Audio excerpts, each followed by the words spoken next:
How much more money could I spend if I had it? I'm actually, now that I've bought my yacht, I've run out of things to buy. My yacht's ready in 17 months. It's under construction now. Now I've got that. I've run out of things to spend money on. So now it's just, it's setting a high score, I guess. Yeah. And if you were to stop, you probably wouldn't worry about money again. Certainly if it was invested right, which I'm sure it is. But you need purpose. I mean, it's invested right within limits. Right. But Andrew and I are spenders. We've always been the spend what you've got guys. Yeah. And back in the day, people assumed, probably before we were on the internet, when we were kickboxers, people assumed we were richer than we were because we had a secondhand Aston Martin that cost me £60,000 back in the day. But at the time I bought that, I had £61,000 in my bank account. So I looked a lot richer than I was because I was always the spend what you've got guy. We only started investing when it got to the point where there was nothing else to spend money on. Really? So we started buying properties and real estate and a lot of smart things. Yeah. And even now, it's at the point where if I see something that's stupid that I can't really afford, I'll find a way to buy it. So yeah, I could be much richer if I had invested much more of my money.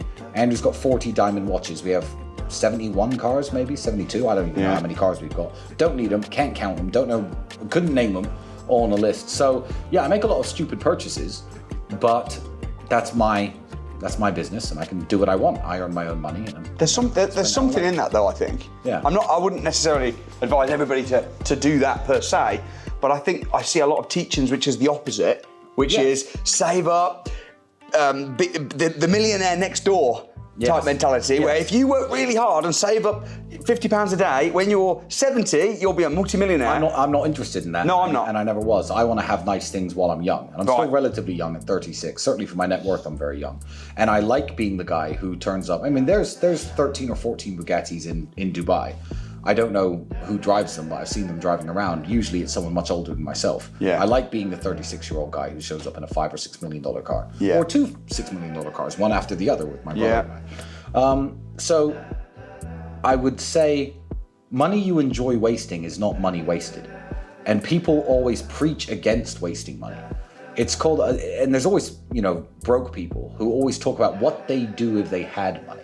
So when I buy something for $5 million, they overlook the fact that I give millions of dollars in charity every year. They overlook this.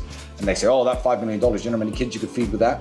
I say, well, I know exactly how many kids you can feed with that because I feed kids in Syria and all across Africa all the time. I'm always doing that. So yes, I do know how many kids I can do with that. Who have you helped today?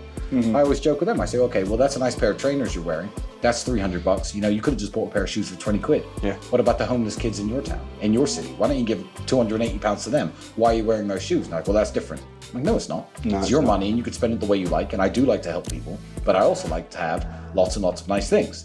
Yeah. And people don't like cars. Some people don't like the stuff that I buy. That's perfectly fine, and that's their prerogative. But these are things I like, and I will not be judged for them. Yeah. Well, I think it's an abundance mindset rather than having a poverty mindset. I'll be a millionaire when I'm 70, and I'd never buy a nice car because I could give that to a charity. Well, I can do both. Yeah, exactly. I can be a millionaire when I'm 70, and I'll be a millionaire now. I can drive a nice car and give to charity now. Yes. And I think when you're in sales as well, especially, which is the best business on the planet. It's the best skill to have. It is. But when you're in sales, if you're spending money, it's forcing you to be more hungry and make money. So there's something in it. Exactly.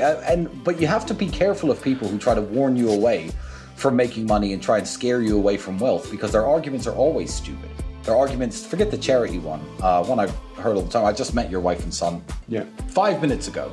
They'll say stupid things like, oh, I don't need a bunch of money because I've got my wife and my son and I'm perfectly happy because I've got my beautiful family. I'm like, you think rich people don't have beautiful families? You think I don't have beautiful families?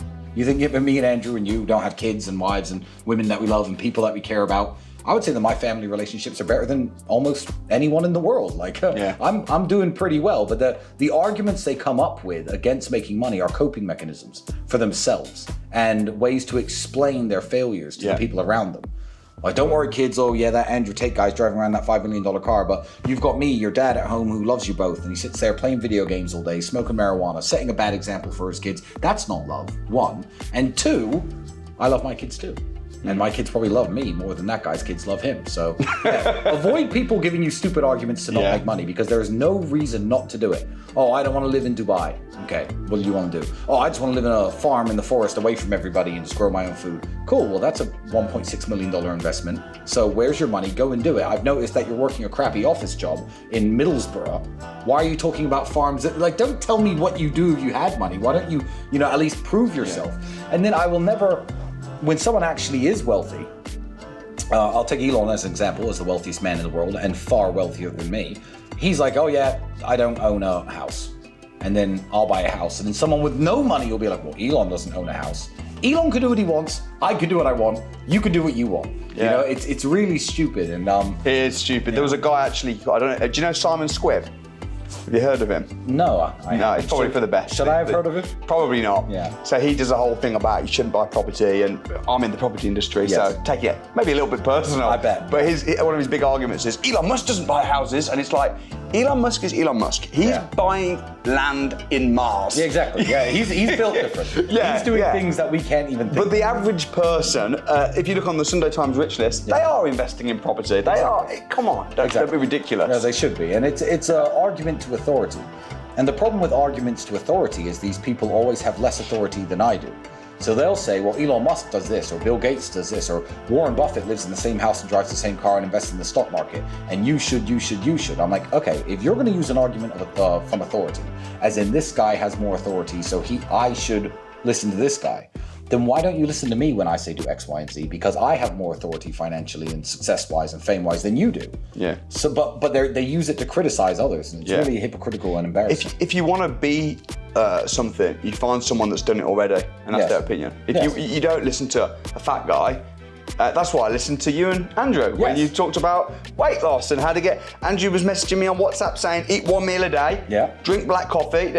And I wasn't thinking, but no, because this book says it's like the guy's in very good shape. I'm not, I'm going to listen to what he says. Yeah. And it's the same with finance. If you want to make a lot of money, find someone that's done it. If you don't want to make a lot of money, no problem. Exactly. I tell people, if you don't want to make a lot of money, don't listen to me. And the exciting thing about business and finance is there's lots of different ways to do it. If you sit at a table with 50 millionaires and say, how'd you make your first million? How'd you make your first 10 million? Right. You'll get 50 very different stories. Some of them may, echo each other. However, you're going to get 50 very unique stories from 50 unique people about ways they did it. Ways that you and I wouldn't even think of. I was sitting with a very wealthy man the other day, and he was just like, I'm working on a big metals deal with which African country was it? I don't know, maybe Uganda.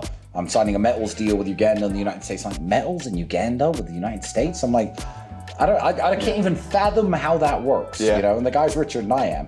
But finance is very interesting because you could do it millions of different ways, and every single rich person has a unique story. You can't just copy and paste somebody. What you have to do is you need to adapt the mindset that we all share, because those 50 people, those hypothetical people I explained sitting around this hypothetical table with their different stories, will all have at least some very similar attributes. And that's what I've noticed. They think in a certain way. Philosophies. Yes, exactly. They don't oversleep. They don't sleep all day till 2 a.m.